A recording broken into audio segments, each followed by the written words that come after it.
Yeah, I don't ever remember feeling like this. But I'm out here in these YouTube streets. So I want you to get your fingers. I don't know what you're doing. I want you to right get now, your mouse. I want you to check me out. And I want you to check me out. Get ready to do this. It's the relationship rehab. Like, share, and subscribe. We coming at you live. So come on, let's take a ride. Then subscribe to United Guns of America. Just click that link and listen up to what I'm telling you. It's the relationship. Click that link right now. You know what I'm saying? It's your boy Brian Redmond, and I just want y'all to subscribe to my channel. You know what I'm saying? I want you to let me know what you think. I'm gonna talk about some things, you can talk about some things, and we can do our thing. You know what I'm saying? I mean, it's all about having a conversation, right? I mean, if we can't talk to each other, then, I mean, what are we really here for? I want y'all to be able to just come over to my channel, talk to me about what's going on with you, and I can tell you what's going on with me, and we can build some things, you know what I'm saying? That's all about growth, baby. So click that link, go ahead and swipe on your phone, whatever you gotta do. Share my content. It's just get me out here, baby. Cause we just talking, you know what I'm saying? It's like, I like doing what I'm doing because it's about the people. It's about us having a conversation with each other. It's about us discussing whatever needs to be discussed. And on these YouTube streets, this is the best place to do it, baby. Like, share, and subscribe. That's right. Click the link. Click the link. Yeah. I just want to say thank you to everybody that's out here that's already subscribed. You know what I'm saying? Cause y'all ain't the first one, and y'all ain't the last one. So I just want to give a shout out to everybody that done click the link, that done click the share, and then subscribe to your boy. Cause we gon' grow this thing together, baby. Relationship rehabbing, United Guns of America. To the world blow up, baby. Yeah. Click the link, baby. Click the link, baby. Yeah. Hey, I just wanted to send a shout out to all y'all. I love y'all. That's why I do this. It's for the love of us, baby. I appreciate all of y'all. Ooh, we gon' do this thing. We gon' do this thing right here, baby. Hey, look, if you at a computer right now, just go ahead and click your link. What else you got to lose, baby? Tell me what you think. Hit the comment section. You can jump on the live panel. We do it all here. That's what it's all about. So come holler at your boy. I've been doing this for years, but I just got onto this YouTube thing. So hey, let's see what it do and where it can go. To United Guns of America. Just click the link and listen up to what I'm telling you, telling you.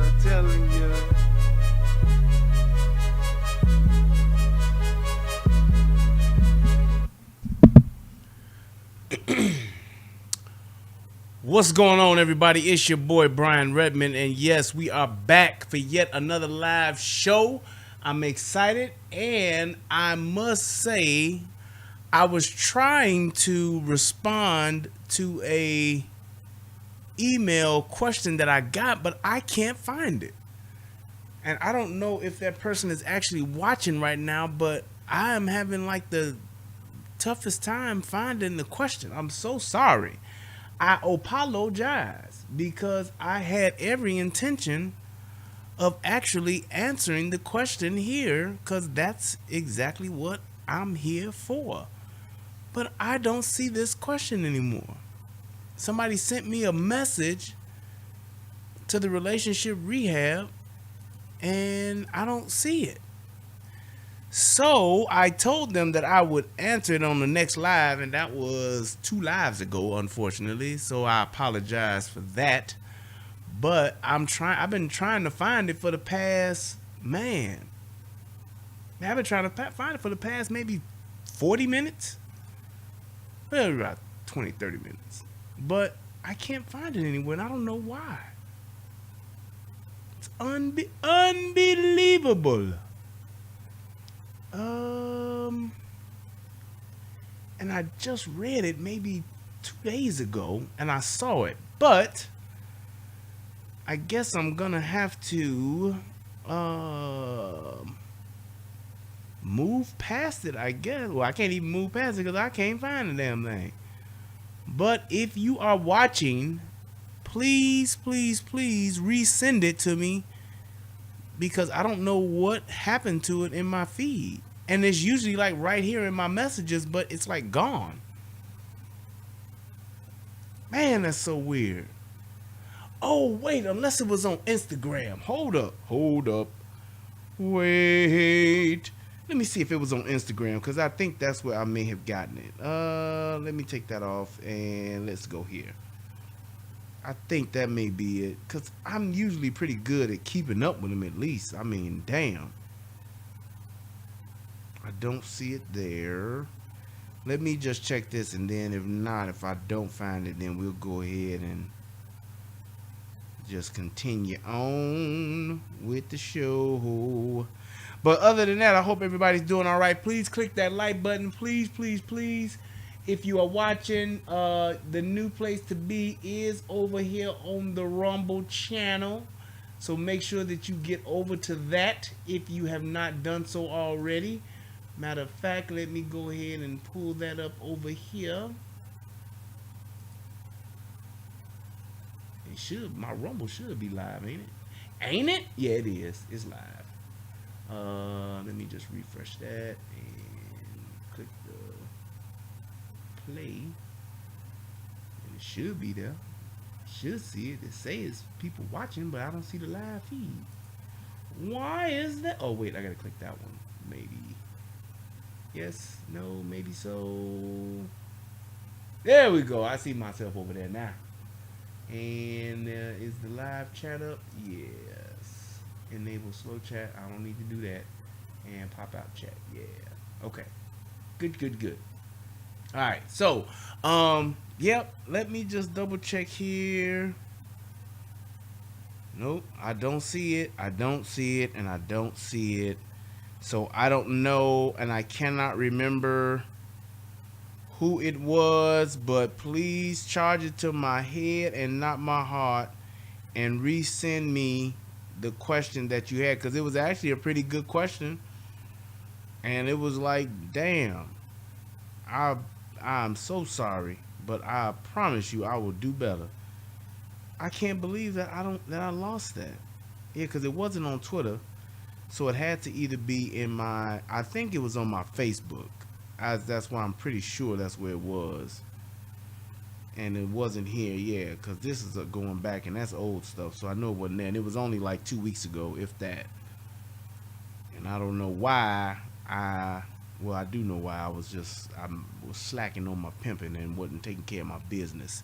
That's exactly why I missed it. But yeah, I'm so sorry. Please resend it to me, and I will definitely address it like I should have the first time. But like I said, I just forgot, and now I don't see it, and I don't know where it possibly could be.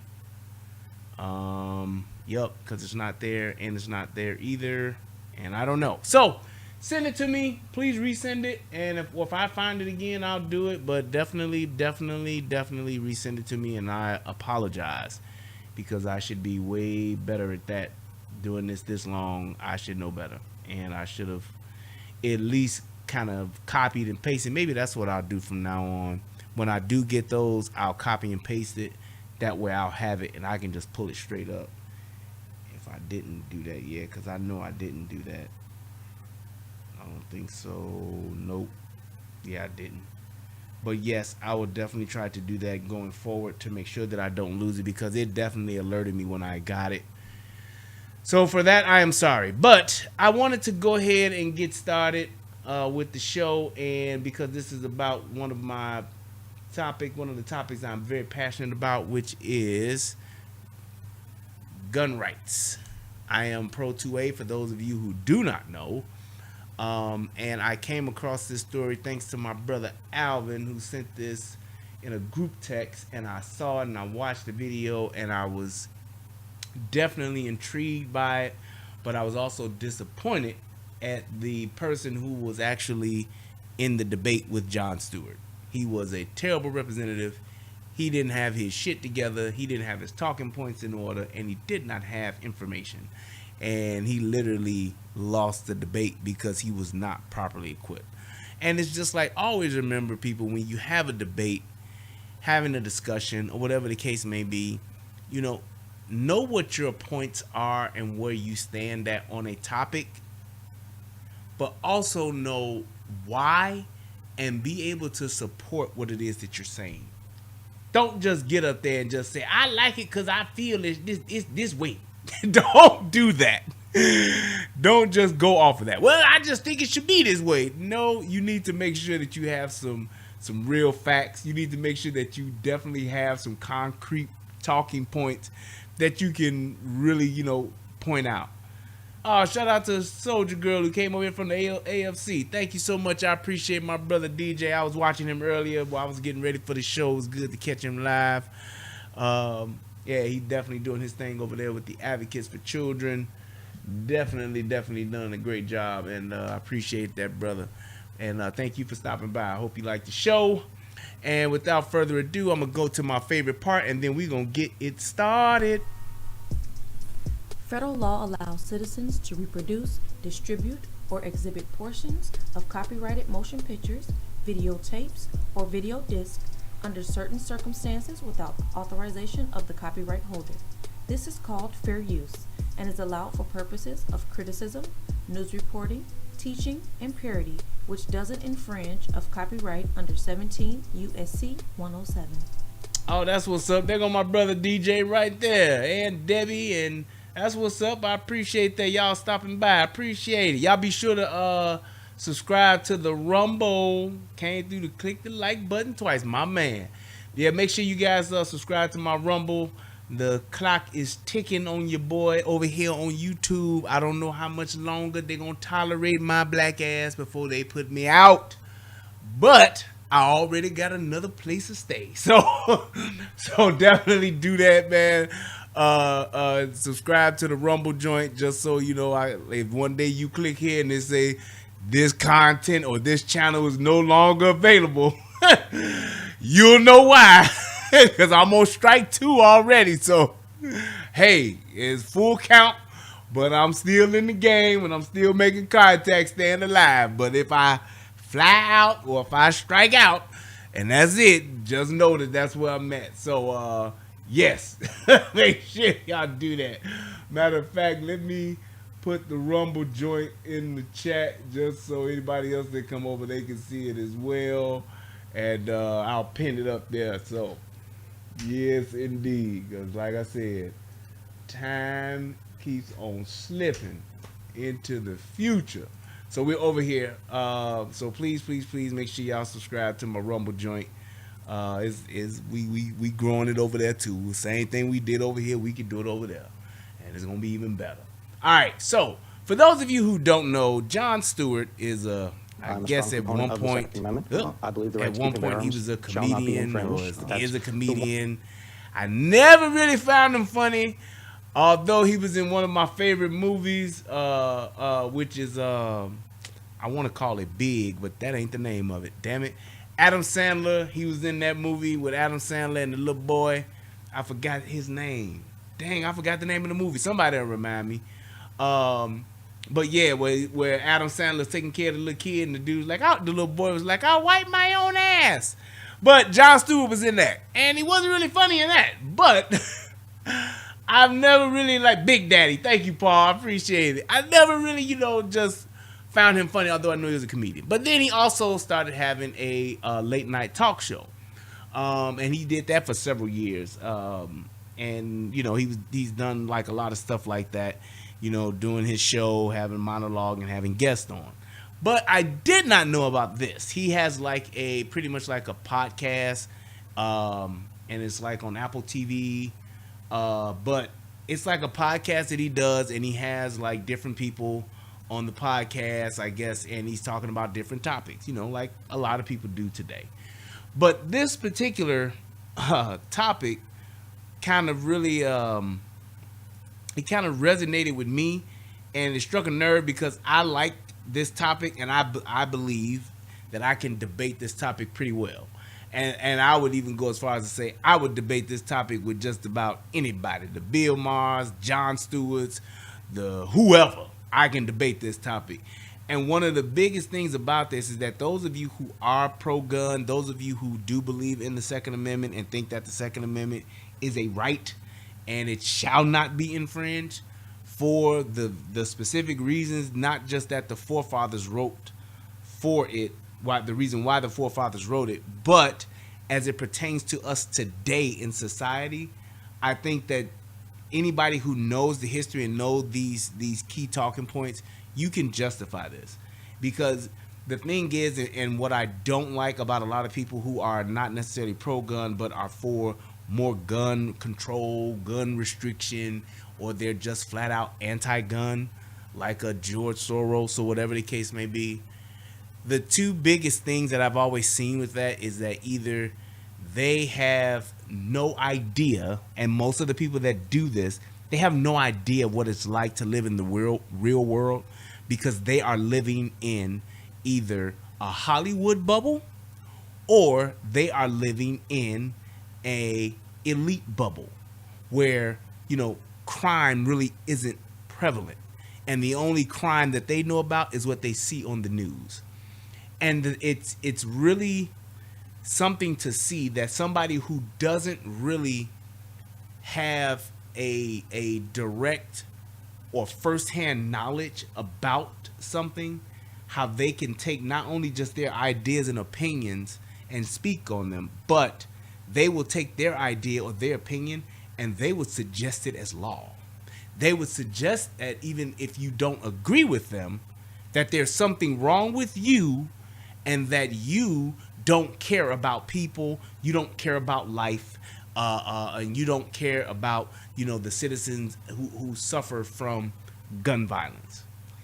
And it's one of those things to where I'm more so concerned as to say, well, and this is one of the reasons why I always try to talk about this, because if we're not talking about it, if people like me aren't talking about it, that actually live in an environment where having the right to bear arms it has been a critical part of my life and is extremely important, because I am not too far removed from crime, from the hood, from gun violence, from violence, period, to where I still have an understanding of what it is, and I have an understanding of why we need the Second Amendment. Because a lot of times they try to paint the picture of, oh, it could just be so much safer if we just got some more laws on the books, and if we just went after the guns, and if everyone turned them in, it would just be so much of a better life. And I don't understand how no one else can see that. And if you don't understand that, and if you can't see that, then God damn it, there's something wrong with you. And that's not what it is. Because at the end of the day, both of these people that are on this podcast right here, the odds of them ever coming remotely close to any type of violent situation where they would either be involved with gun violence or be even in the vicinity of gun violence are literally hundreds of millions of odds to one. And it's even safe to say it'll never happen. Jon Stewart will never be around gunfire. He will never be in the hood to where they're shooting. He will never see someone get shot. He will never be in an environment where he would get robbed at gunpoint, where he could get shot, where he could have a gun pointed in his face. He'll never be in that situation because his life is about living an extravagant, well, not an extravagant, but more of an elitist life where he doesn't have to worry about those type of things. He lives in a gated community. He's traveled, and where he goes has armed security already. And most of the people that are at the forefront of being anti-gun or pro-gun control, most of them are in environments where they have armed security. And I find that ironic. Because you live in a gated community where there's armed security, or you live in an environment where you are surrounded by armed security, you just can't walk up and go meet Jon Stewart. You go to the studio where he works, you have armed security there. Not just somebody with a flashlight saying, hey man, I don't want any trouble. So it's like these people are not even remotely close to being in danger to where they would need a gun, which is why I think it's part of the reason why they're so quick to dismiss anybody needing a gun. And why it's just so much better for society if we just got rid of the things. Let's just get rid of the goddamn things, okay? I mean, enough's enough. That's just that mentality. And you can preach those kind of things when you're safe. You can preach those kind of things when you know in your heart of hearts, the odds of this happening to me are like winning the lottery. So it's easier to push that agenda when it doesn't impact you. It's just like how with inflation, how when the price of everything goes up, rich people ain't complaining about paying more for gas and more for eggs. You don't hear that. People who are below the poverty line who get free food stamps and WIC, they ain't bitching about paying more money for eggs. Eggs, y'all do know eggs is like damn near $10 now, right? So it don't bother them because the people who are below the poverty line, they get it for free. And the people who are well above it, they got so much money where it doesn't bother them. You can charge $10 for eggs, $20 for bacon, $22 for a pack of bacon, and they don't bother them one way or the other. Why? Because they can afford it. But it's the people that are in the middle class, the everyday folks, that got a job and got to go work a 9 to 5 in order to live, that these types of things not only affect us, but have a direct impact on our lives and the decisions that we make for ourselves and our families. And it's really, really disrespectful to me to just have people that can just dismiss that, to just nonchalantly tell me what we need to do and how, well, if we just, do this, we would be fine. Why can't you just see that? So I want to go ahead and I want to start this, and I want us to start just listening to what Jon Stewart is saying, because he's making some valid points, but those points can easily be countered. And I don't know why this senator from Oklahoma, Nathan Dahm, I don't know why he didn't come prepared to speak to these points. But these are like classic ones that people love to throw out. And if you know what it is and you know about your position, you can easily speak to and discredit or debunk what he's saying. But we shall see. And I can't get this chat up for the life of me. I don't know why, but let's go ahead. I'm a strong proponent of the Second Amendment. I believe the right to keep and bear arms shall not be infringed. That's the one right that's listed in the Constitution that uses that very specific affirmative language, shall not be infringed. Oh, it's also the one right that uses the phrase well-regulated. Correct, when it's talking about the militia and the state. By the way, just for clarity's sake, yeah. I'm not against the Second Amendment. I'm not against, I don't want to ban guns. But you're saying more guns makes us more safe. Yes. So when we got 400 million guns in the country, we had an increase and gun deaths went up. So when exactly does this curve hit that takes it down? Would 1 billion guns do it? Let's just run those numbers, 400 million, 50,000.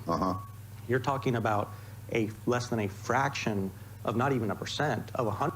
Okay, so he says 400 million. So let me get these numbers out here because it was kind of unclear, but I knew what those numbers were when they were talking about it.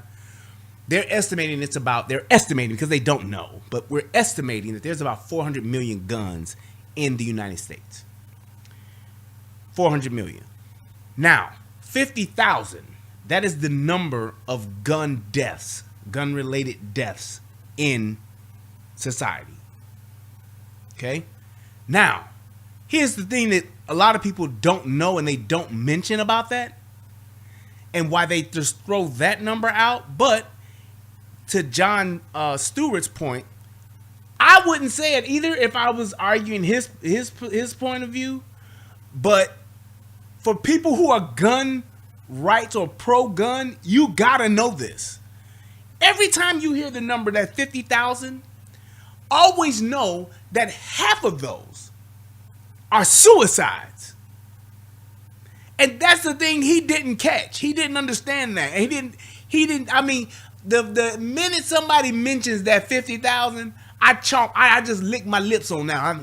Yeah, let me eat that up real quick. Well, you know half of those are those are suicides. Those are people who have taken their own lives. Now, here's the other part to that, because they say, but a life is important. Yes, but most people that take their lives, they just use the gun as a tool.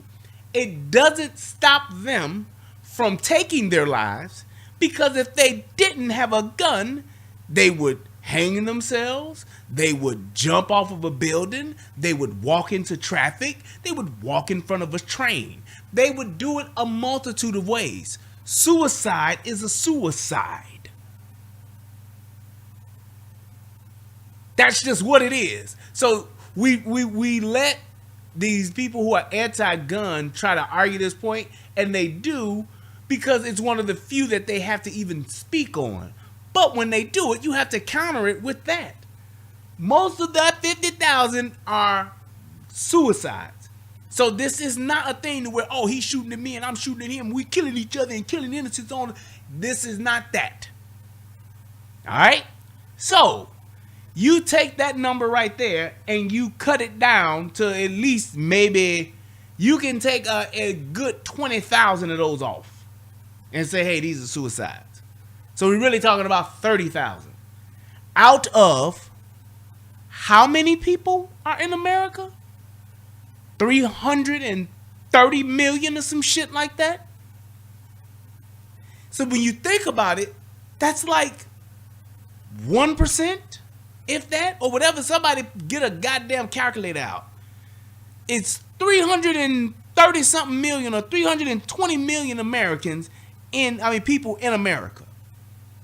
You take that 30,000 gun deaths and tell me what that percentage is. Okay? So it's not like we have a gun violence pandemic going on. No. The other part to that is that the gun violence, it would still be relative. If there were no guns, then it would be knives. Look at France. They actually have a knife violence problem. It's a fact. Stabbings are through the roof.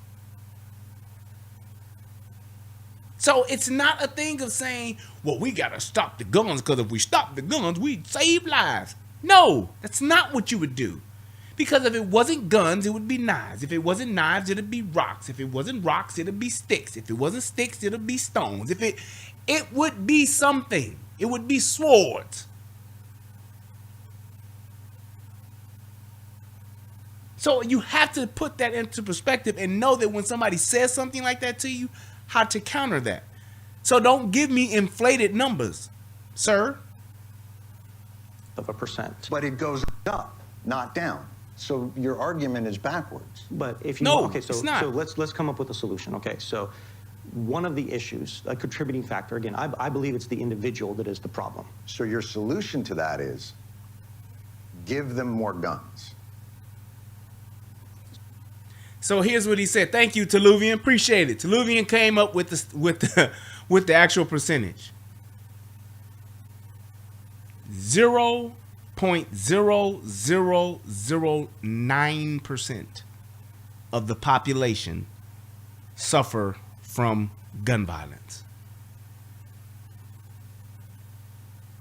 So even looking at that number, that 30,000 or whatever you want, we're going to say that it is, out of that 30,000, you got more people that die from cancer. You get more people that die from automobile accidents. I think automobile accidents is like 46,000. You have people that die from other things. You have people like, and he's going to even mention it, he talks about obesity and all of that. There's no control on that now, is it? Nobody's going to sue McDonald's and Burger King and Taco Bell and all of these other fast food companies. Nobody's suing these companies that are using things like, oh, I don't know, high fructose corn syrup. Our addiction to sugar alone, just sugar, and the misappropriation of that lets you know, or should let you know, what's the bigger threat in our society. Do you know how many people are dying because of obesity, high blood pressure? Y'all do know, like, the manufactured iodized salt is pretty much all chemicals. I don't even eat that shit anymore. I've been off that shit for about maybe 8 to 10 years. Yeah, you know the little regular table salt that y'all buy? Yeah, that's nothing but chemicals. That's why motherfuckers have high blood pressure, because they eating that shit as opposed to like real salt, which is like pink Himalayan sea salt. That's real salt. That shit you buying with the little red, the little white bitch with the little raincoat on, the Mortons with the little yellow raincoat on and the umbrella. Yeah, that bitch done kill way more motherfuckers than guns. That bitch got a lot of blood on her hands. And nobody's stopping them. Nobody's regulating them. So it's not a thing of just saying, oh, we got to do this to save lives. That's not what this agenda's about. Because there are way bigger fish to fry than to talk about guns. But let's continue.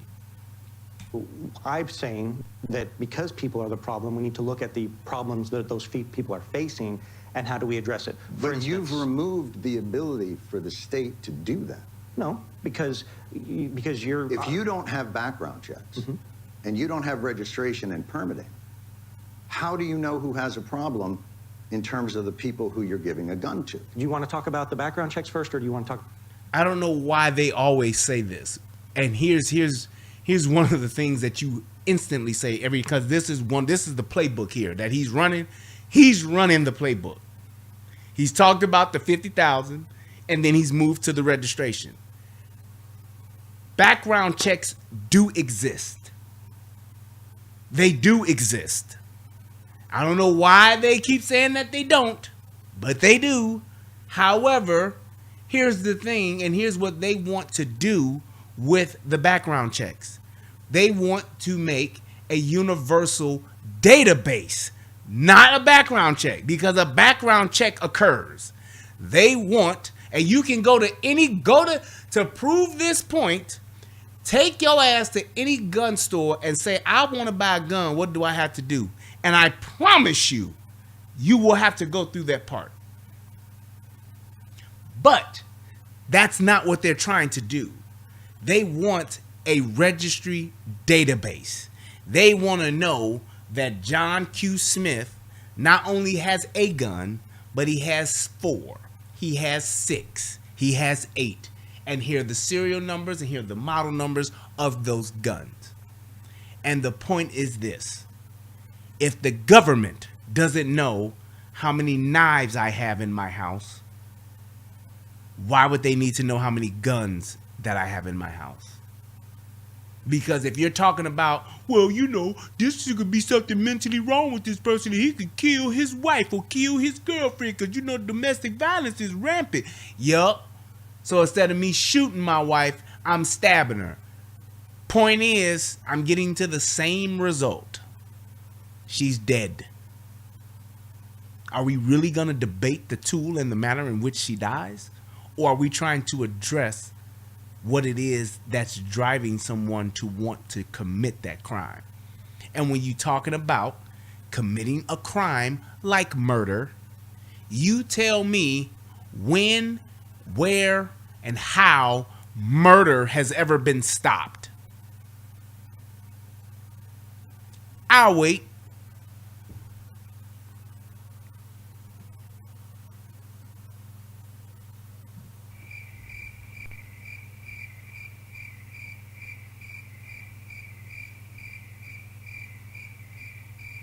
It hasn't.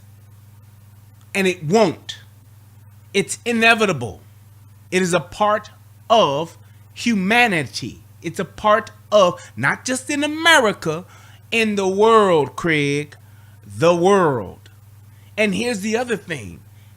I know this is gonna sound really, this is gonna be shocking. I know some people haven't heard this before, but I gotta tell you this. And I know this is something new that just came about. The world is not safe. The world is not a safe place. The world is a very, very dangerous place.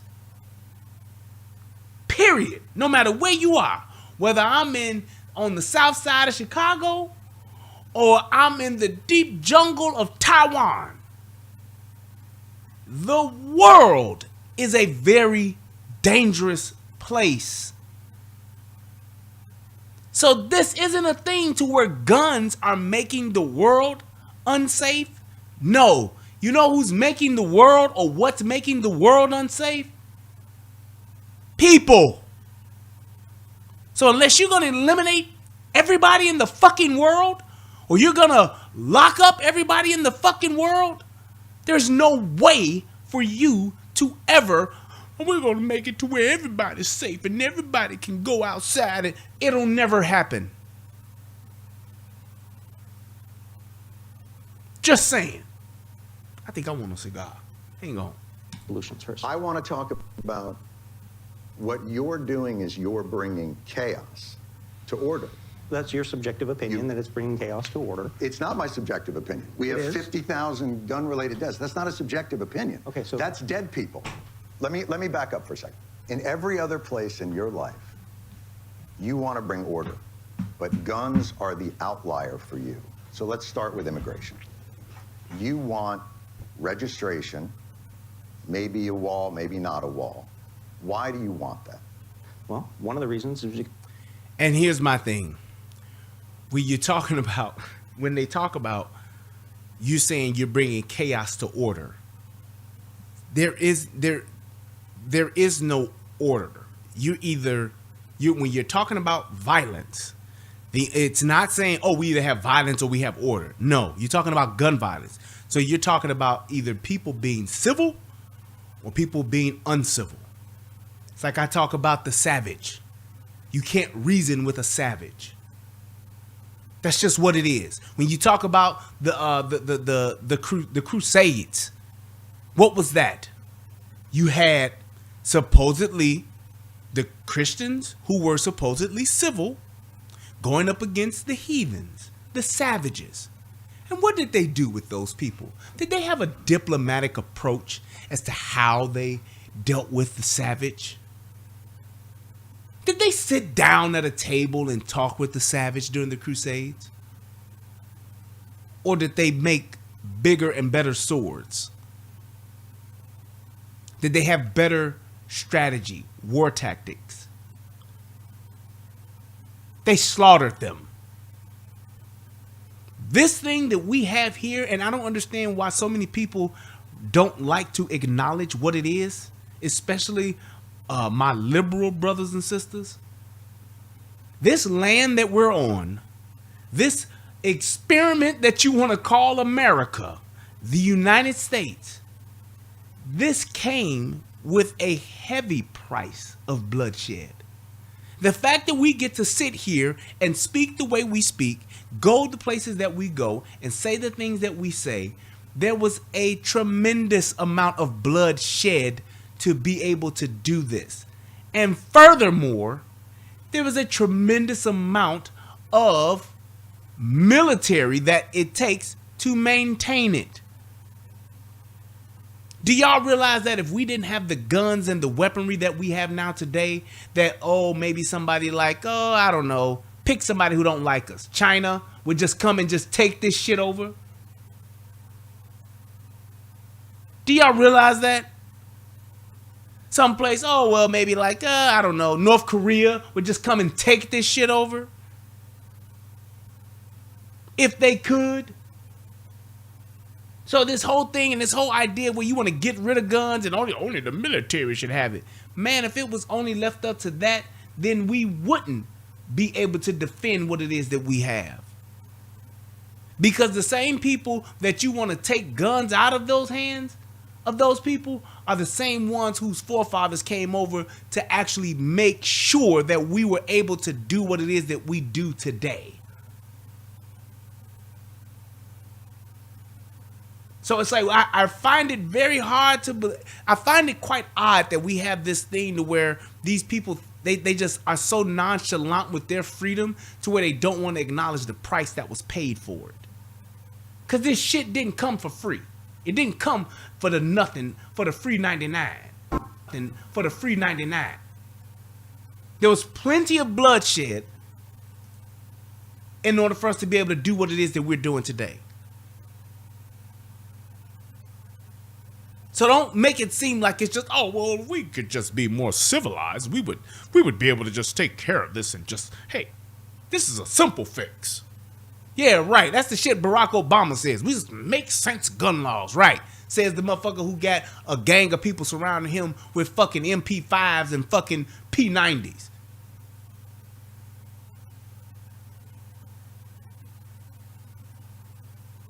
It's ridiculous. Fentanyl crisis.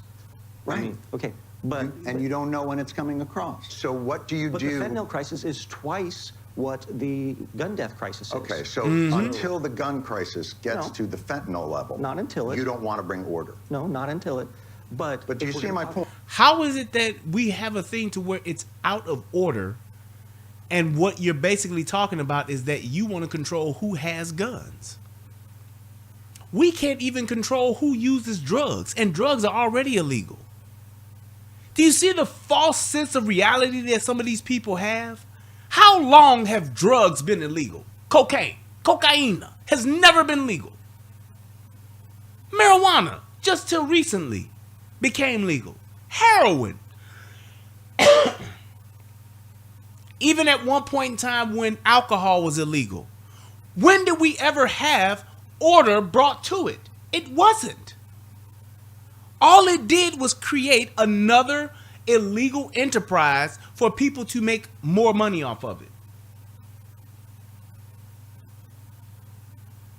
Y'all do realize that the reason why they won't legalize drugs is not because, oh, well, if we legalize drugs, everybody would just be using cocaine and using heroin. People are still using cocaine and heroin. That shit ain't gonna change.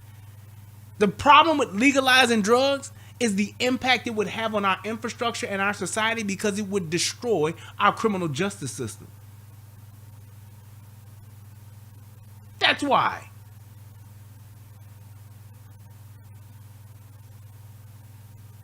Hank Johnson said, I'm all for, but I don't think, he says, I'm all for Second Amendment rights and all that, but I do think we need a bit stricter laws with them. Stricter laws, how? I love this question. Stricter laws, how? Then he says it's logistically virtually impossible for China or anyone to invade us based on our geographical location alone. When I was a Marine, we simulated any and all scenarios, and it's logistically improbable. That don't mean that won't nobody try. And you're saying logistically impossible. That's not true. You get enough people. It was logistically improbable for us to go and storm the beach at Normandy. Motherfuckers did it.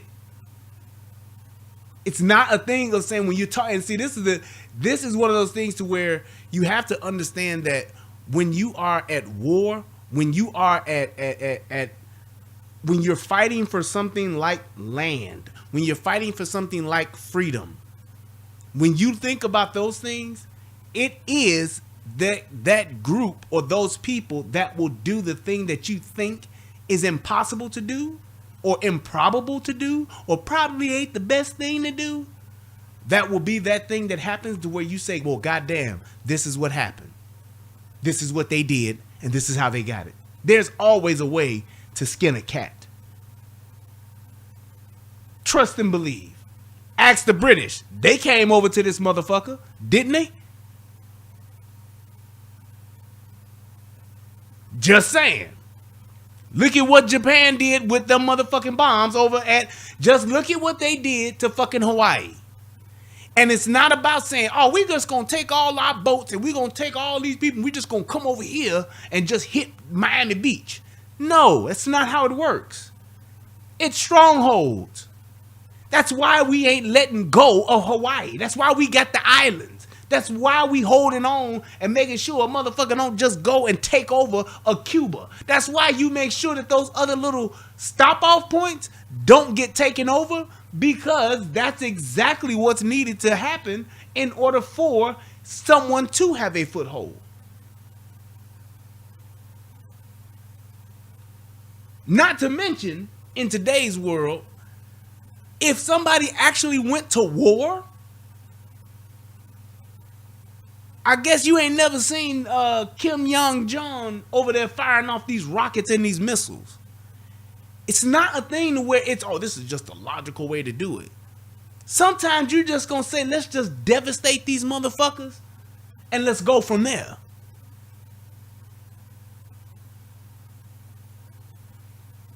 What would happen if you did get a China to come and just say, hey, let's partner up with Mexico?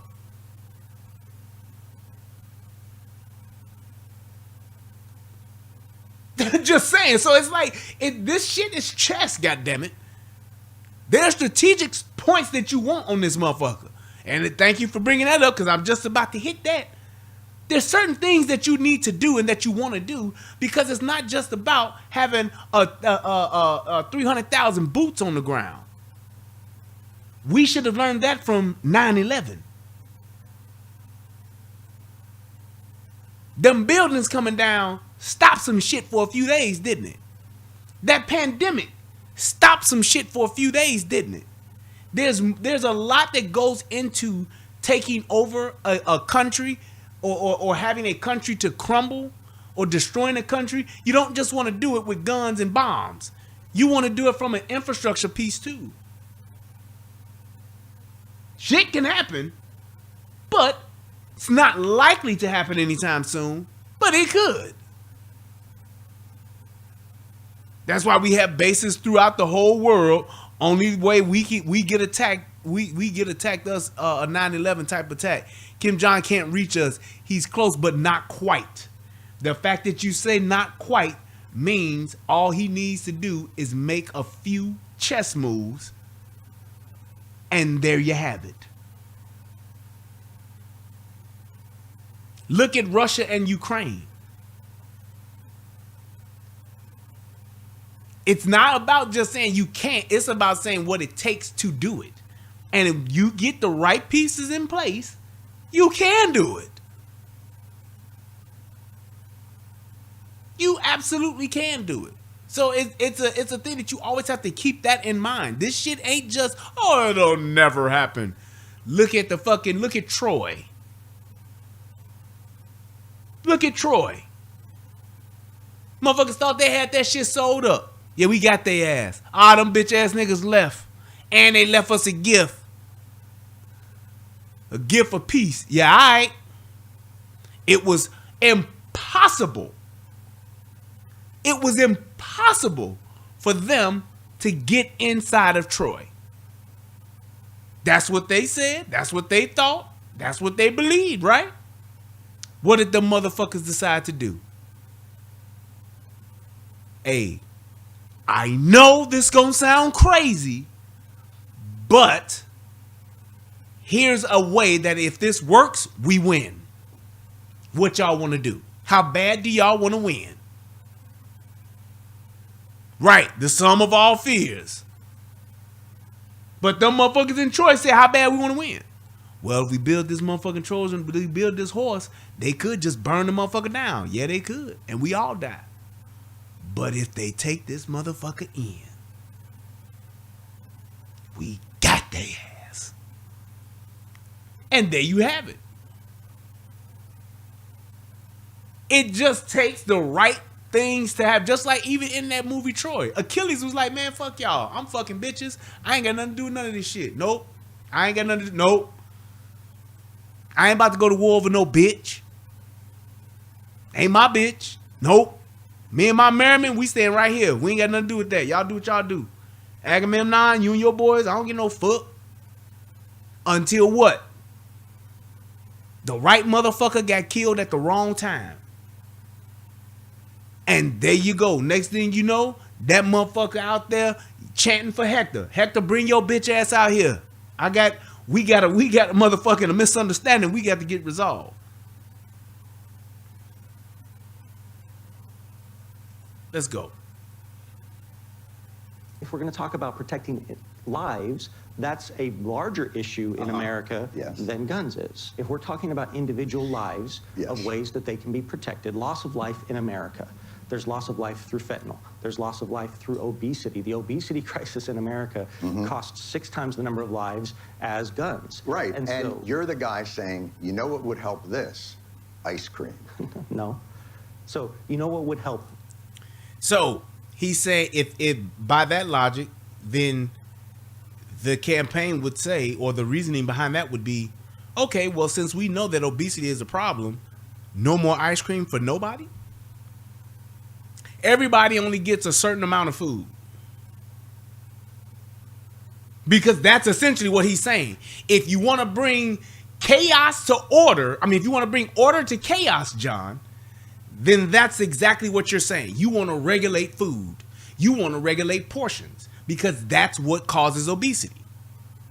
It's the food and what's in it, and it's the portion control. So more food regulation. More food control. That's what he's saying. That's what he's saying, as opposed to him not acknowledging that sometimes you have to listen to what somebody's saying. And then especially when they're trying to compare it to the topic and give it right back to him. You know who I learned that from? Tommy Sotomayor. Because that's exactly what I would have told him. I said, okay, so then you're saying, if you're telling me that the answer to obesity is to give more ice cream, which is just facetious, because number one, ice cream isn't the sole problem with obesity. But let's just say that it is. You're saying you want to regulate ice cream and you want to control ice cream for everybody. How does that work? Everybody has to register for ice cream. Everybody has to have a registration card. And every time that you go and you get ice cream, you must be a valid ice cream eater. Your registration has to be up to date. And we have to know how much ice cream you're getting and how much ice cream you've had so that we can control how much ice cream you get. Everybody only gets 1 gallon of ice cream per year. That's the safest amount that any one person can have to where it is not an issue for there to suffer from any type of obesity or traits of obesity or not traits, but comorbidities of obesity. Right, so you got a ration card.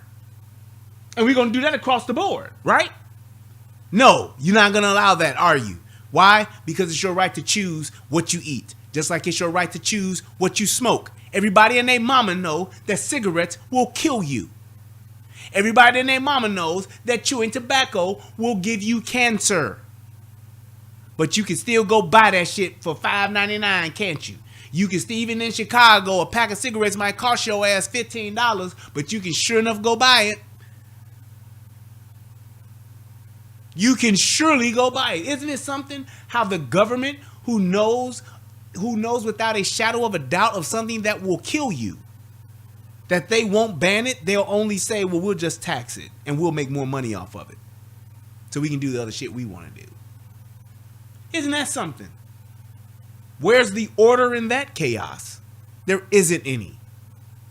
Just like you have the freedom to buy whatever you want, you got the freedom to shovel in your fucking mouth whatever you want, you got the freedom to eat, smoke, and drink whatever the fuck you want. I should have the right to choose whatever type of weapon that I want to defend my life and the life of my loved ones. And I don't need the government telling me how and the way in which I could do that. The problem that we're facing with firearms. What? The fatherlessness crisis that we have in America. If you look at the statistics. Right. Yeah, they're dying. Bing bong. Great point. This is the best point he made in this entire debate. And let me tell you why. Because he's now talking about the problem and the solution to the problem. And watch and listen as to how Jon Stewart literally glosses right over it, but he doesn't hold him to it. He doesn't hold his feet to the fire on that topic to say, well, you got to tell me something about what it is that I'm saying, because that makes sense. I have statistical data, and I've actually made a very valid point. Why are you just moving past that when you're trying to bring, and I get this back to him the whole time, order to chaos? Who does that better than men? Who does that better than fathers? Nobody. From gun deaths. 80% Yeah. of school shooters either came from a broken or fatherless home. There's a fact that proves it. So you would say no guns for fatherless homes? No, that's not what I would say. Oh. I would say that fathers need to be more engaged. Great. So let's crime with let's a firearm put if they don't have a father in Let's put the more home. resources into areas that are poverty-stricken. All for it. And into Isn't that something? And this is what I mean when I talk about the Hollywood bubble. Isn't it something how he just automatically equates fatherless homes to poverty-stricken communities? Oh, so it ain't no single mothers in middle America. Oh, okay. I guess the only people that are in child support court, the only people that are going to divorce court, the fact that we have what percentage of marriages are being and divorce? What's our percentage of divorce in our country? The fact that we have over 50% of our divorce, no, it's higher than that, I believe. I want to say it's, is it 60? But whatever, it's more than half. Our divorce rate. The fact that that's a problem. He's saying that, all those are just poor people that are doing that. Mm-hmm. Yeah. And here's my thing. He didn't even catch it. The senator didn't, because he might be privileged enough to where it's not an issue for him, and he don't know. But you only think that fatherless homes are in low-income housing.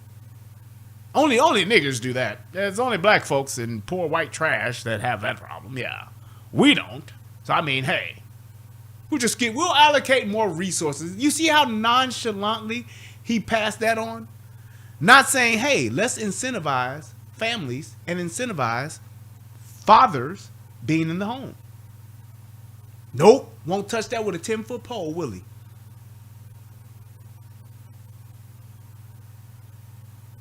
Won't touch that with a 10-foot pole, will he? Gloss right past that. We'll just allocate more resources for that. Well, if it was that simple, Mr. Stewart, why hasn't it been done? Because it's not. and that's something that we're doing. Why in would Oklahoma. Percent Yeah. of Watch school this. shooters It just either came from a that broken pissed or me off. fatherless home. If So you look would say no comparative- guns for fatherless homes? No, that's not what. And you see how stupid that sounds? How would you even do that? No guns for fatherless homes. Also, fuck all the women who would now just no guns for fatherless homes would mean all single mothers cannot own firearms. So basically what he's saying is that a woman can't own a firearm. That's what he's trying to insinuate. That's what he's saying.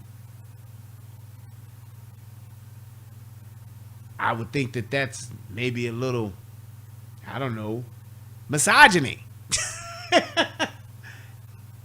That's what he's essentially saying. Like, how stupid is that? He's literally just being disingenuous at this point because it doesn't support his narrative. And this is the problem that I have with so many people that are on this side of the ball game. Leftists, Democrats, whatever you want to call it. I don't give a fuck how you group it.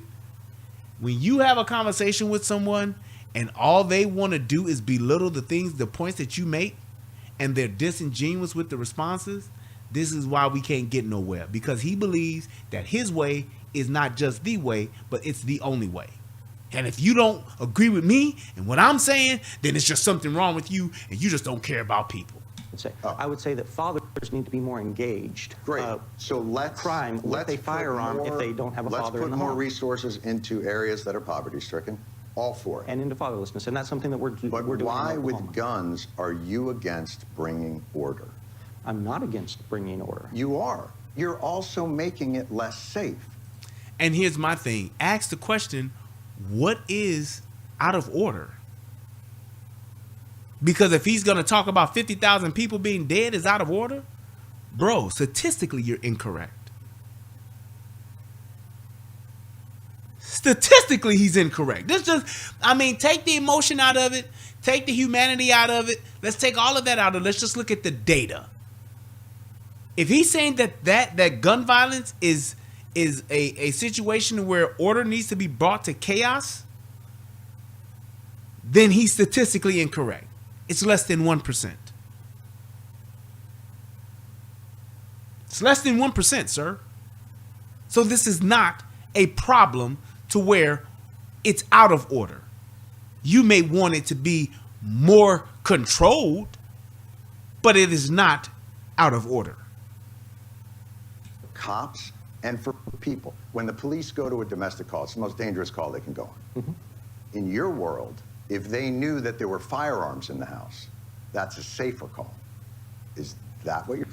And here's the thing. Now he's trying to make the point of saying that guns being around, and if everybody has guns, that every place is now safer. That is not what he's saying.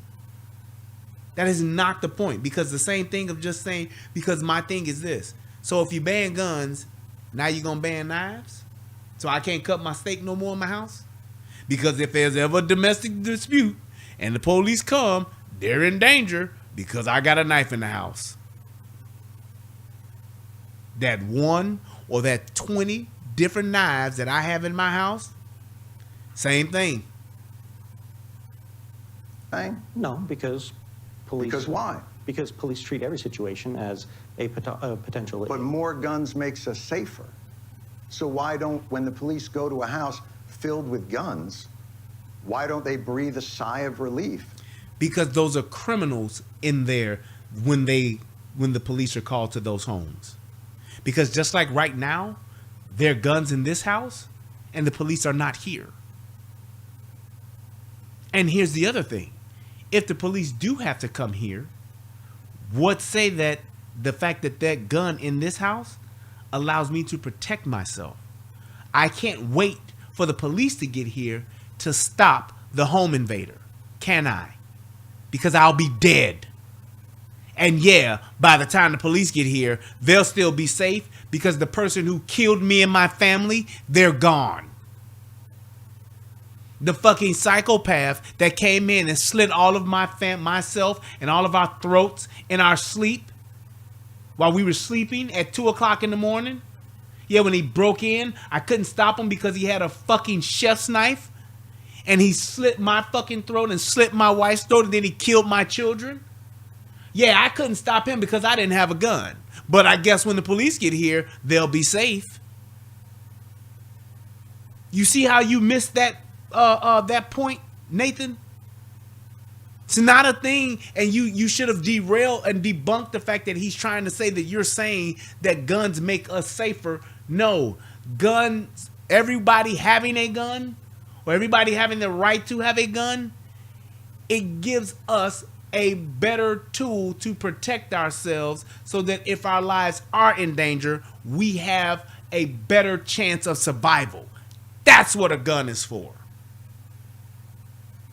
That's what gun control is for, because there is no one, and I mean no one, on this entire planet that is responsible for your personal safety but you. And how is it that you or the government should tell me how I protect myself? How is it that you or the government get to instruct and govern me on how I get to protect my life? I don't get to tell you how much money you get to make. I don't get to tell you how much money you get to keep. I don't get to tell you what you get to spend your money on. Why should you have any control or any say as to what gun I have, how many guns I have to protect and preserve my life and those of my loved ones? That's what you should have said. Knowing that this Second Amendment that shall not be infringed is being exercised so fruitfully in this home. Are you familiar with the 39-year-old woman in New Jersey? I'm familiar with a ton of anecdotes. Yeah. I'm asking you a simple question. This is not an anecdote, When John. the police... How is it that that's an anecdote? Do you see what I mean by the disingenuousness? He has a point that he can make. He has a valid point that he can make, which, and all I'm saying is that this is the other side of the coin as to why your way, Jon Stewart, is not the way. It is literally a thread being pulled at the fabric of freedom. And that's what you want to do because you're scared, or those that support your position are scared. That's what you want to do because you think you living in your Hollywood bubble, you living in your bubble of fantasy and safety. You believe that if we just got rid of them, we'd all be okay. That's not how the real world works, which is something you are far removed from, sir. You, your other Hollywood friends, and all of your other political friends, y'all are so far removed from the realities and the violence and the actual dangers of this world that's why you want an easy way out. And the easy way out is never the easy way out. This actually happened. Go to a house. She had a restraining order on her ex-boyfriend. I of an can run individual. through I know, we can both run hundreds through and that. hundreds of examples of women killed by their domestic partners by guns that were not taken away through the lessening of red flag laws. You're pivoting. And here's the thing. Why would the gun, because what he's saying is this, and this is where you should have came right back at him and say, okay, well, are you saying that if the gun had been taken away, that person would still be alive? And if he would have said yes, boom, landmine, perfect. Because then you would be safe to say that all of the women or all of the domestic violence that occurs where people are stabbed to death, well, if we took away the knives, John, they would still be alive. Now, let him be foolish enough to say, well, yeah, you're right. Because then I'll say, then why don't you start there? Get all the knives out of the home. Get all the knives registered. Have it to where if you have a domestic dispute one time, all of your knives are confiscated and you're no longer allowed to own or possess or be in a house where there are knives. You or the woman. Just like that white girl who killed that brother a few months back. Stabbed his ass in the jungle. That wasn't with a gun. It was domestic violence though, right? Yup. So had there, by his logic, had there been order brought to knife usage and there'd been knife control, then that couple would still be together, or that man would still be alive because she wouldn't have had a knife in order to stab him.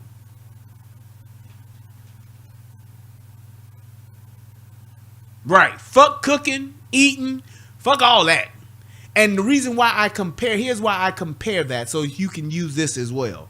The reason why I compare the gun to knife thing, it's because guns are used for more than just killing people.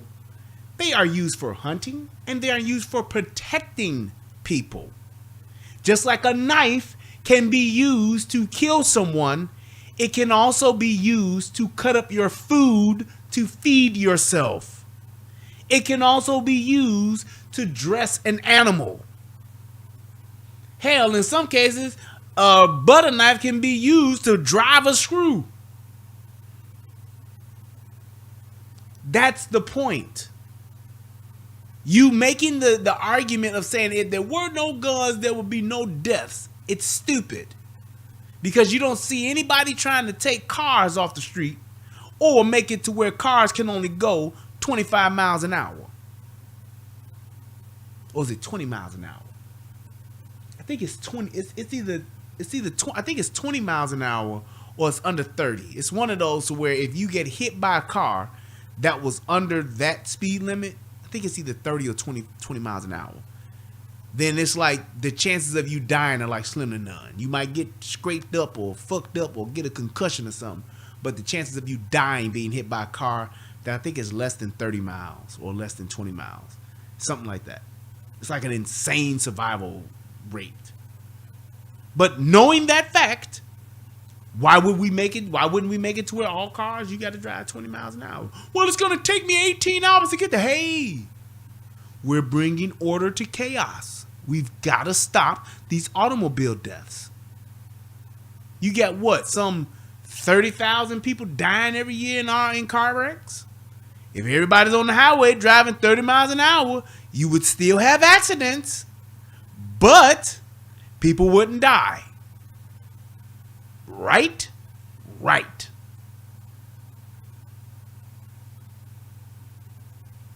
Either that or we get back on horses. Everybody ride horseback. Yes. Great, boy. I'm telling you, I would love to debate your ass on this. Hank says, but what do you need to drive a car? A license, passing a test, registered documentation. You are so correct. And you know why you need those things? It's because driving is a privilege. Guns, that's a right, baby. Hey, just like, actually, he's going to make that argument.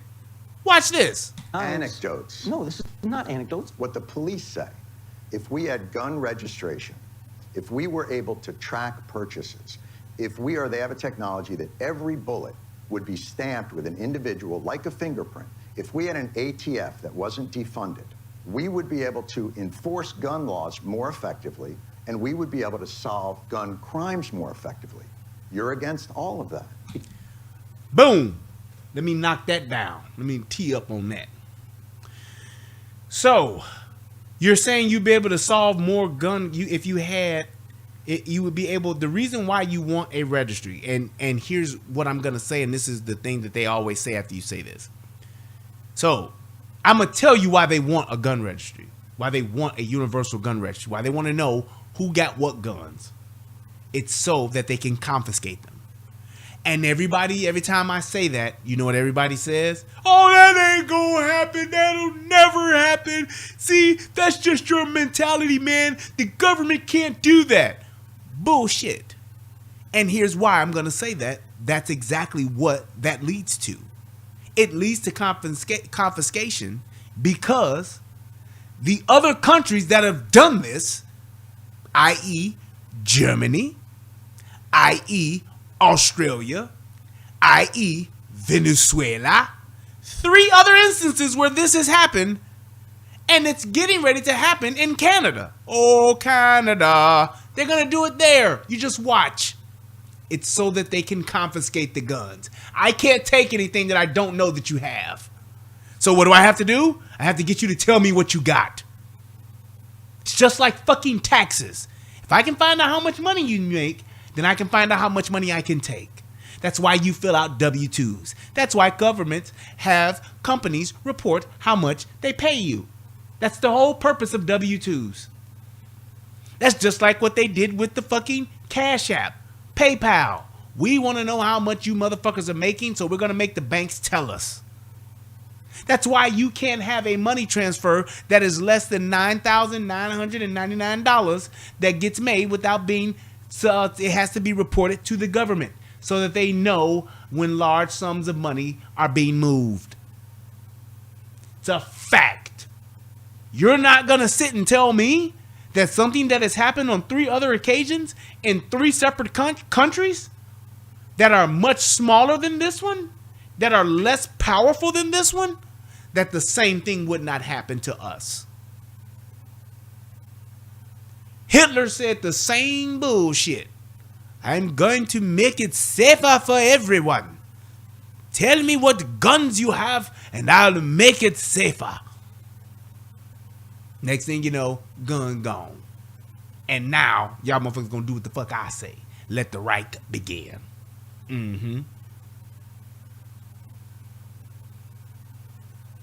Yup. Now, when he's talking about this other thing of, then if we had this, we could solve more crimes. If we had a beefed up ATF, we could go ahead and we could enforce more gun laws. Here's the problem with the ATF.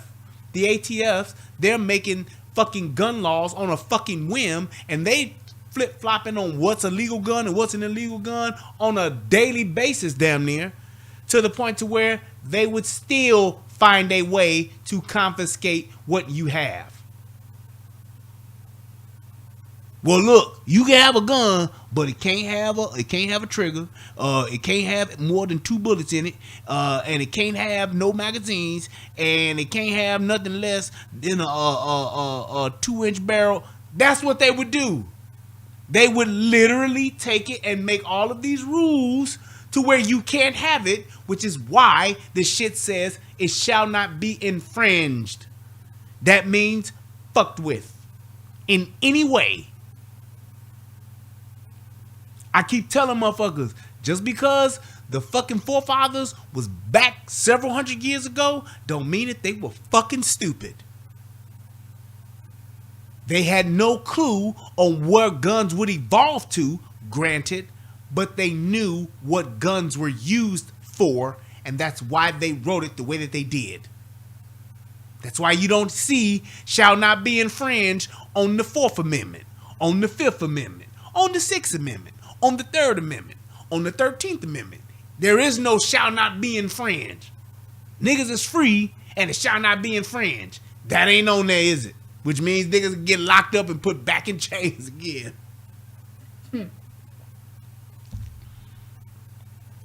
That's why this is written that way. And that's why they said, look, this is a law that y'all don't fuck with. Ever. Ever. That's why we gonna leave this one. We'll leave this one alone. Y'all can they wrote the amendment the way that they did it. They wrote it that way so that it could never be misinterpreted. That's why they wrote it that way. And that's what we tend to do when we want to manipulate situations. We want to, well, I think the interpretation of it meant this. Well, they were only talking about muskets. At that time, a musket was the shit. You ain't get no better gun than no musket. So if right now the best gun is a fucking phaser or a fucking laser or phaser. Lasers are Star Wars, phasers are Star Trek. Whichever one, that's exactly what the fuck they're talking about. A phaser or laser is the same as a fucking musket.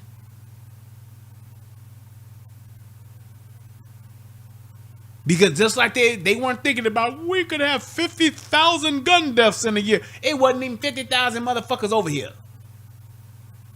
From over there.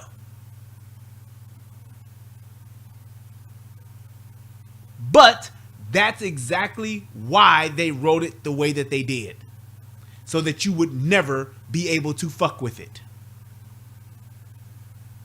But then getting back to this, we could have more police and you want to solve more crimes? Hire more police. You want to prevent more crimes? Have more police in the streets. Instead of defunding the police, dickwads, why don't you fund the police? Better train the police. Provide better tools for the police. Then they would be able to solve more crimes. Then they would have the tools to enforce the laws that are currently in place. That's the response to that. Not, well, if we had more control and more ATF, we could solve this. Bullshit. Jon Stewart don't know shit about crime, and he don't know shit about law enforcement. And he don't know shit about what it takes to make the streets safe. Police make the streets safe. That's what makes the streets safe. Having I don't know, maybe make sense fucking prosecution, fucking justice system. Anytime you got it to where a fucking Kim Fox can put people back out on the street before they even get fucking charged for the fucking crime that they committed, they back out. Committing another crime, then no, you're not gonna have safe streets. The person is the threat, not the firearm, not the knife. I get it. The person and the individual is the one that is the concern here. But you don't want anything that could help law enforcement or society determine whether or not a person is a good guy with a gun or a bad guy with a gun. Great fucking point to just, you could just bomb this. Because I would have said, well, what's in place in society now that determines who's a good or bad anything? There is nothing you can put in place to determine if you a good guy with a gun or if you a bad guy with a gun. That is one of the most dumbest fucking questions I don't know how he let that shit go by. Well, we need to have something in place to determine if you a good one or if you's a bad one. What? What the fuck do you put in place to determine that? That isn't subjective. Tell me what could be put in place to determine if a person is a good whatever or a bad whatever. Credit score? That what we gonna use? Social media following? Hey, he has 17 million followers. He's a good person. Let him go through. He would never do that. He's an influencer. How stupid is that? There is nothing in existence that determines if somebody's a good whatever versus a bad whatever.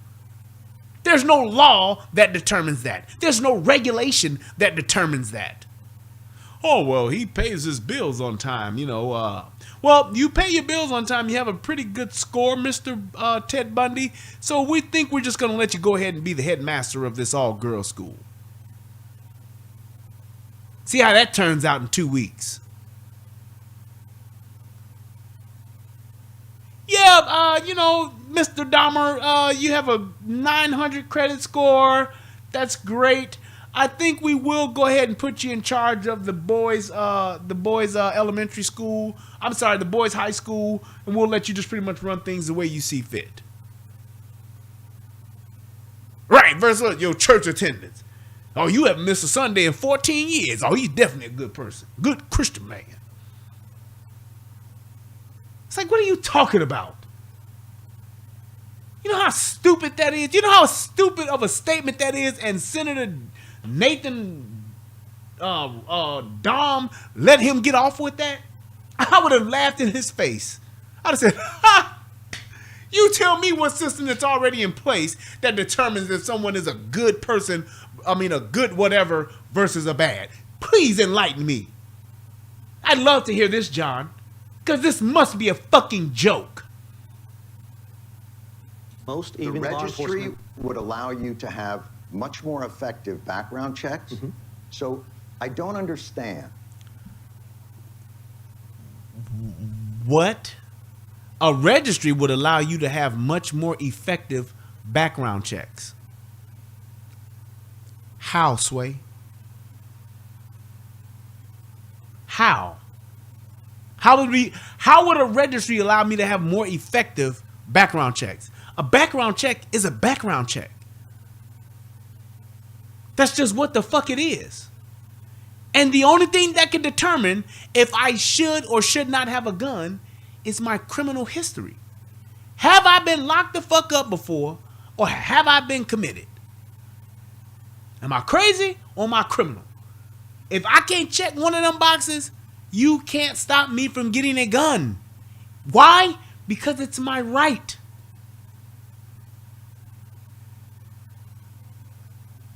Shit is stupid. Why you won't just admit that you are making it harder for police to manage the streets by allowing all of these guns to go out without permits, without checks, and without background stuff. And here's the thing, and I would have gave him this. Well, what you're saying about permits and background checks, that's anecdotal. Most of the people that get these, the majority of the people, upwards of 95% of the people that buy guns, they get them from gun shops. So what you're talking about, the ones who don't do that, that's anecdotal. So we're not going to even talk about that. Right? Right. It's anecdotal. It's so few and far and in between. It's not how most people get their guns. Most people get their guns from a gun store, which means they have a background check, which means they're not a criminal, which means that they're not crazy. So there you go. What the fuck are we going to have people take? An angry test now from now on? Well, now, if you get angry, you can't have no gun now. Because you could. No. It's like, no. You can't do that. It makes no sense. And what he's trying to say, the police would be so much better off if we just, had a registry and we had. The police ain't going to solve no crimes faster. What the fuck? This going to help them, establish pre-crime? Saw how that shit worked out?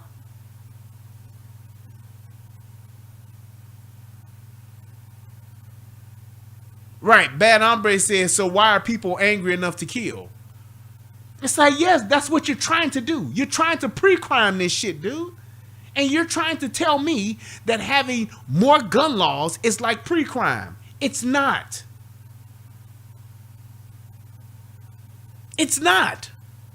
Everybody and their mama know what's legal and illegal when it comes to using a gun. Period. Ask John Morant. Why is that hard? Why can't you just stand by that? Because that's not what I'm doing. I'm defending the individual's right to keep and bear arms. That's a different argument. Okay, but you may do. Here's what I'm saying. No, it's not. Because, and this is what he should have said and he didn't.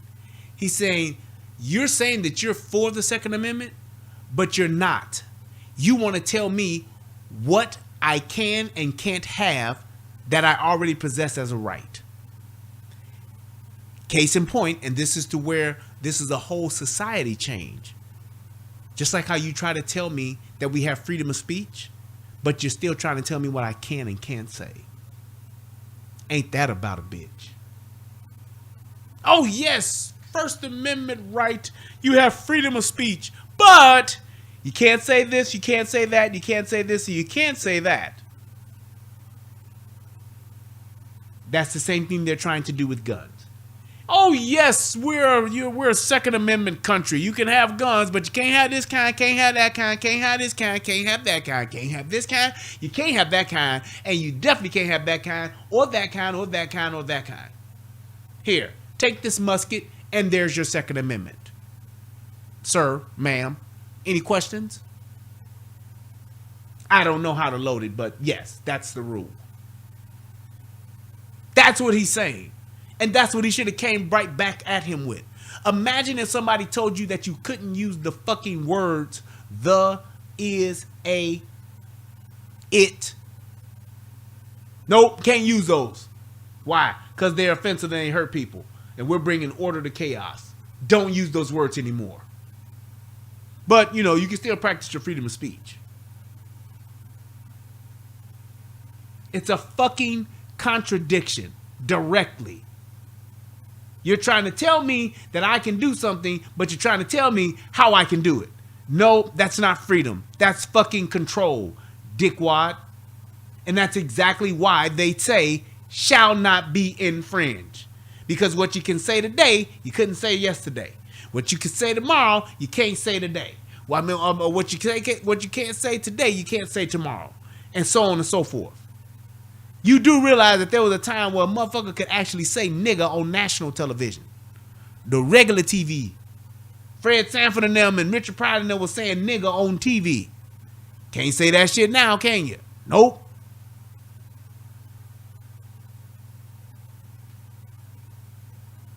That's the point. You want to say I'm a Second Amendment purist and I'm making it safer. You're not.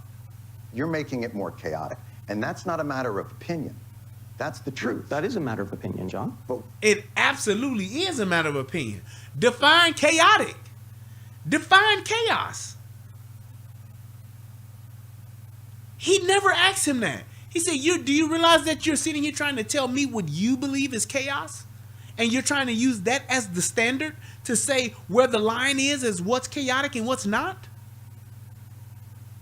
You do understand that's what you're telling me, John, right? And you want me to agree with that? I can't. I take away their tools.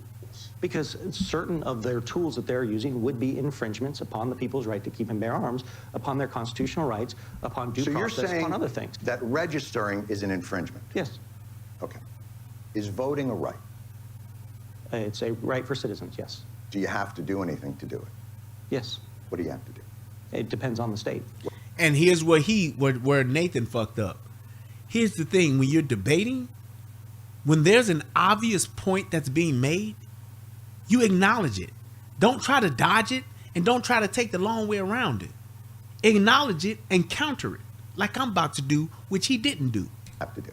Sometimes you have to be at least 18 years old. What do you have to do? And in some going. places you have to register. You have a government issued ID. What do you have to? You have to You have to be on the voter rolls. You have to register. Register. You have to register. So you have to register to a right. Is that an infringement? Does the right to voting say shall not be infringed? Oh, so Boom! That was one small point, but he should have ended with that. Here's the thing, though. Yes, you have to register to vote. Here's the thing, John. Why? Why do I have to register to vote? Is it to just exercise my right? Or is it to control how many times I could vote? Because if we didn't have it to where you would have to register, I could, in theory, vote infinitely. Dumbass. That's why you have to register to vote. Because even though voting is a right, you only get to do it once per election, per category. You don't get to vote as many times as you want. Which is why they don't say shall not be infringed. You absolutely need to infringe and regulate how you vote, because if you didn't, you could vote multiple times. They never said in the Second Amendment the right to bear one arm. Bing bong. They never said you have the right to bear one arm. They did say you have the right to vote. Not you have the right to vote as many times as you want. They did not say you have the right to vote infinitively. Infinitely. I said infinitively.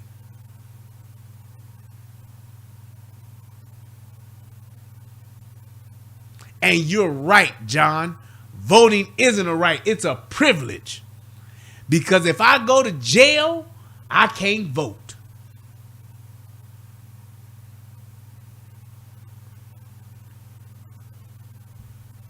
it's just a semantic argument now. No, it's not. You believe voting rights can be infringed because it doesn't say specifically shall not be infringed. Is it an infringement upon a 17-year-old's right to vote, since they don't have that right to vote? No. Oh, it's not an infringement on them? No, absolutely not. Why not? Because you're the one making the argument, not me. I'm saying even rights have responsibilities, and that within those responsibilities are responsibilities and order.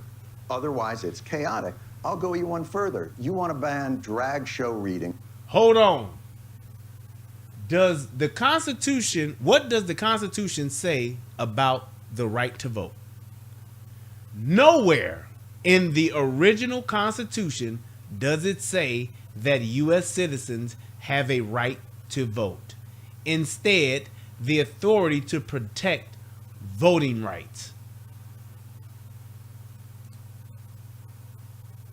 In the U.S., no one is required by law to vote in any local, state, or presidential election. According to the United States Constitution, voting is a right. Many constitutional amendments have been ratified since the first election. However, none of them made voting mandatory for U.S. citizens.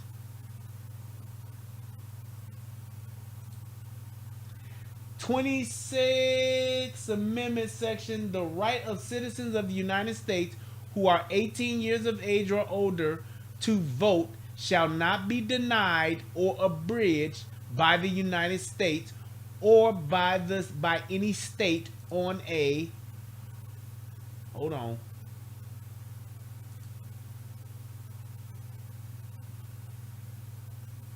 state of account of race, color, or previous condition of servitude. Section 2. The Congress shall have power to enforce this article by appropriate legislation.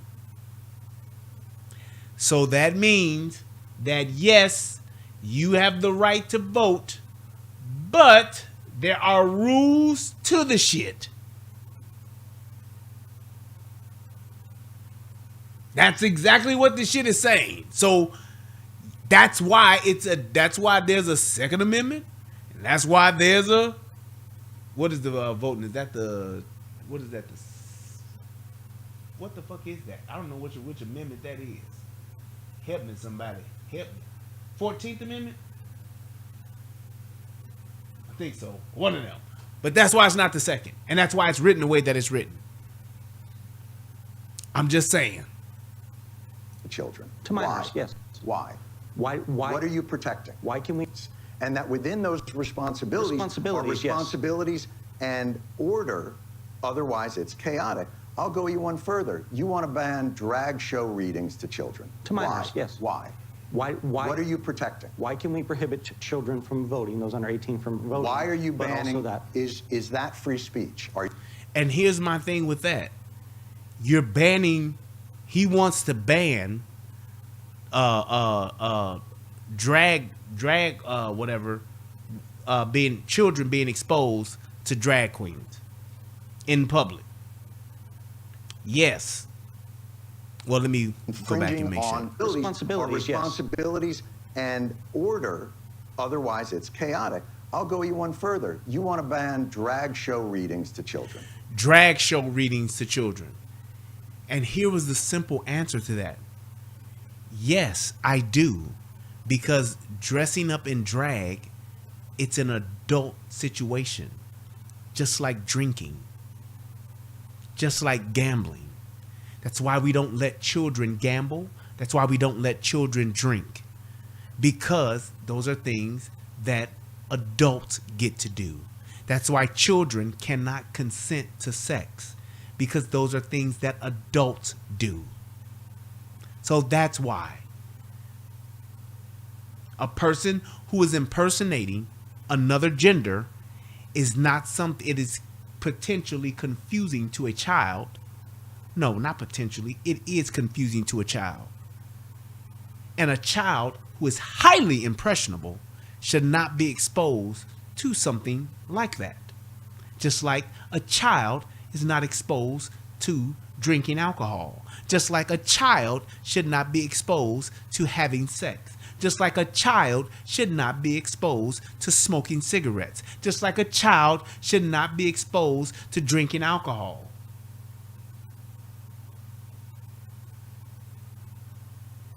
Why we don't let kids go to war, to the military? Because a child should not be exposed to killing at a young age. Why? Yes. Why? What are you protecting? Why can we prohibit children from voting, those under 18 from voting? Why are you banning? Also that? Is that free speech? Are you infringing on that performer's free speech? They can continue to exercise their free speech, just not in front of a child. Why? Because the government does have a responsibility to protect. I'm sorry? The government does have a responsibility in certain instances to What's protect the children. leading cause of death amongst children in this country? And I'm going to give you a hint. It's not drag show readings to children. Correct, yes. So what is it? I'm presuming you're going to say it's firearms. No, I'm not going to say it like it's an opinion. That's what it is. It's firearms. More than cancer, more than car accidents. And what you're telling me is you don't mind infringing free speech to protect children from this amorphous thing that you think of. But when it comes to children that have died, you don't give a flying fuck to stop that because that shall not be infringed. Yes. And I would have said, well, John, actually, thank you, DLT. Well, John, actually, you're wrong. The number one thing that's killing children is abortions. And your motherfucking ass is in favor of that, ain't you? Bing bong. I don't know how he missed that. I don't know how he missed that. He had a fucking lob for a home run, an alley-oop for the dunk. I would have said, no, John. The number one cause of death of children, it's abortion, motherfucker. Yeah. Huh? This is what I mean by saying you gotta know what you're talking about and what people are gonna challenge you on so that you can say or have the right comeback to that.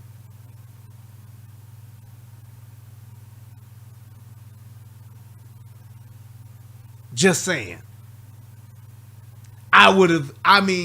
He just stepped right in a humongous pile of elephant shit. And Nathan Dahm didn't know it. Because I don't know if he needs to get a better debate team or get better prepared, but your team let you down on that one, bucko. Because that's one of the things they say. I thought he was going. I'm surprised he didn't bring up Uvalde. The kid that got killed in Uvalde should have never happened. Well, if that's the case, then I guess we should ban abortion. Because that's the number one killer of children. Ain't nowhere else in the world, Craig, where more babies are dying than at an abortion clinic. Huh? Say what now? You say what now? You say what now, Chuck? You say what now, Chuck? While he doing this? You say what now, Chuck? And that's a for sure right on. That is hypocrisy at its highest order.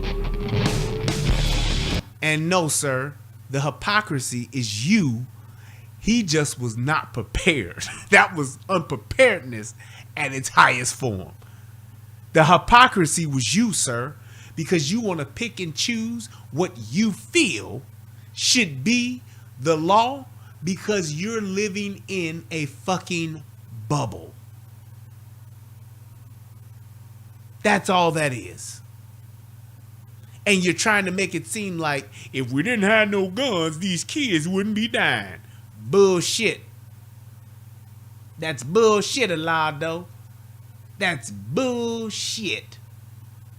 That's not what this is. And it's like we have to, man, when you talking about this kind of stuff and when you're debating this kind of stuff, just, you ain't got to be a scholar at it, but you need to be able to put things in perspective and understand that, hey, dude, there are more things that are detrimental to society that we literally give zero fucks about that's killing way more people. So don't make this a thing about the government and society got to protect us and we got to protect each other from. No, that is not the business that we're in. I'm sorry, but that's just not the business that we are in.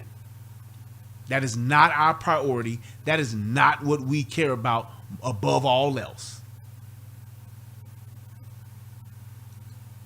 I'm just saying. So it's like, don't let somebody just feed you that bullshit and you just run away with it like, yeah, I guess you're right. You got a point. The number one killer of children is guns, gun violence. Nope. It's bitches getting up on the motherfucking table, spreading their legs, getting a kid vacuumed out their pussy. That's what the number one killer of children is. And you are one of the main people that support that, don't you?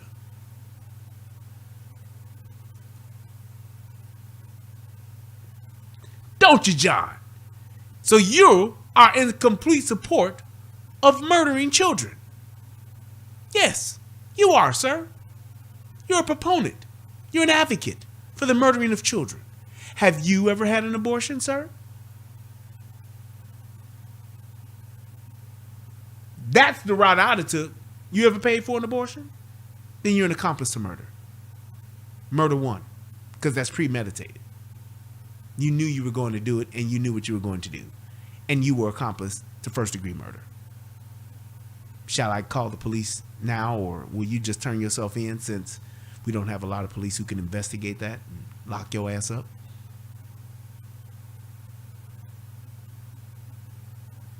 Just saying. That's why it's so important to know what it is you're talking about and knowing what the facts are about your key points that you want to bring, so that when people do say those kinds of things, you can actually counter them. And it's just a matter of just listening and being logical and taking your time and making your points clear and concise. Don't let people put words in your mouth, and don't let people just belittle your points. Make them stick to it, state it, stick to it, and then say, okay, now debunk it or counter it, and we can go from there. But you're going to acknowledge the fact that the number one cause of death for children in America is abortion. You do understand that, right? That's numbers, like you said, facts. So I think that you advocating for guns and more gun control, but not advocating for abortion being illegal and stopping abortion, I believe that's hypocrisy, sir. Because you want to choose how kids get killed as opposed to kids getting killed. Oh, they can't die by no gun, but they can damn sure die by a shop vac. Right? Exactly. But I just wanted to make sure that I just put that out there, like I said, because I just feel it's part of my duty, because I'm very passionate about the subject, to just make sure that we are all looking at what that is and why this is such a thing now in our country. I understand that gun violence and people dying from guns is a problem. But the way to fix it, it's not with more laws, and it's not with banning, because that doesn't work. Making a thing illegal or restricting it to the point to where it's almost impossible to get when it is a right is not the way to resolve it. Plain and simple. It hasn't worked. Because if it did, case in point, it would have worked with drugs. We wouldn't have a cocaine problem. We wouldn't have a fentanyl problem. We would not have a heroin problem, because, hey, it's illegal. And you can't have it here. You can't even bring it over. If you get it, you go to jail. Just saying. If it was that easy, all of the things that we have here in our country that are illegal, plenty of laws around. Ain't no law getting around why you can have a kilo of cocaine, a half ounce of cocaine, a half pound of cocaine. There's nothing that allows you to do it, but people still do it, don't they? People still got crack. People still got coke. People still got heroin, even though it's illegal. I wonder why that is. Why are we more concerned about guns, which is only responsible, which is the tool that's being used for approximately 50,000 deaths, well, really about 30,000 deaths, because almost half of those are suicide, self-inflicted. But we're more concerned about that than we are about drugs, abortion, and other things that cause people to die. Cancer. 600,000 people die every year of cancer. What are we talking about? 46,000 car wrecks. I mean, people die in car wrecks. What are we talking about? And you can just go down the line with obesity. You can go down the line with what the things that Big Pharma are allowing and all that shit. It's like, it's not a thing about saying we're trying to make it safer for everyone. Nope. It's about I have an agenda, you have an agenda, and here's what this really is. That's just what it is. And until we move to a point to where we're more concerned about the things that are the solution, like opposed to having more gun laws, we have more than enough.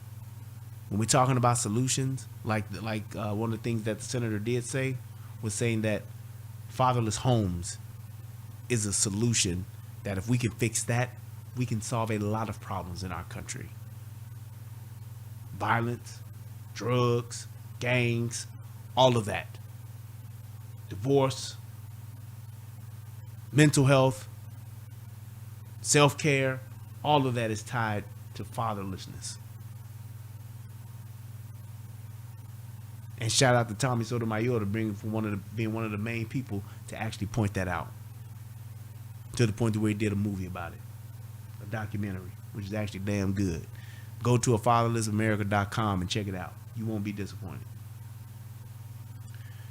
But I want to thank everybody for tuning into the show. I hope that this video helps somebody become a better version of themselves. I hope that somebody will see this and it will make them think and be more prepared to have this discussion when it comes to so-called people that want to debate gun control or gun legislation. It's not a thing of trying to regulate or trying to make it tougher for guns. It's about saying, hey, everyone should have the right to protect themselves. And the problems that we have with just crime in our country, that needs to be addressed in a totally different way as opposed to restriction. You need to look at one of the main indicators of violence and crime, period. One of the direct indicators of that is the economy, jobs.